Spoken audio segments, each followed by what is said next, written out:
दर्पण news. Ichalkaranji Dharmaveer Sambhaji Maharaj जन्मोत्सव आणि माजी नगरसेवक मनोज साळुंखे यांच्या 14 मे रोजी होणाऱ्या वाढदिवसाचं औचित्य साधत मनोज साळुंखे फाउंडेशनच्या वतीने लिंबू चौकातील समाधान वृद्धाश्रमातील वृद्धांना रविवारी भोजन देण्यात आले.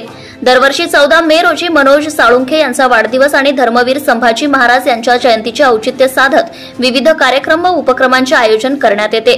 यंदा धर्मवीर संभाजी महाराज जयंती आणि मनोज साळुंखे यांचा वाढदिवस एकाच दिवशी आले आहेत.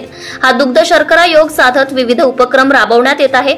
मनोज साळुंखे फाउंडेशनच्या वतीने समाधान वृद्धाश्रम येथील निराधार वृद्धांना भोजन वाटप करण्यात आले. संघाय समितीचे अध्यक्ष अनिल डाळ्या, अरविंद वाघिरे, शिवाजी जगताप, दत्ता शिंगारे, बसवराज कोडगी, लक्ष्मण कबनुरे, सीताराम ओझा, दिलीप धातुंडे, विजय बनसोडे, पापा उस्ताद, सतीश भस्मे, संभाजी शिंगारे, प्रकाश नाईक, अविनाश सावरतकर यांच्या हस्ते भोजन वाटपाचा शुभारंभ करण्यात आला.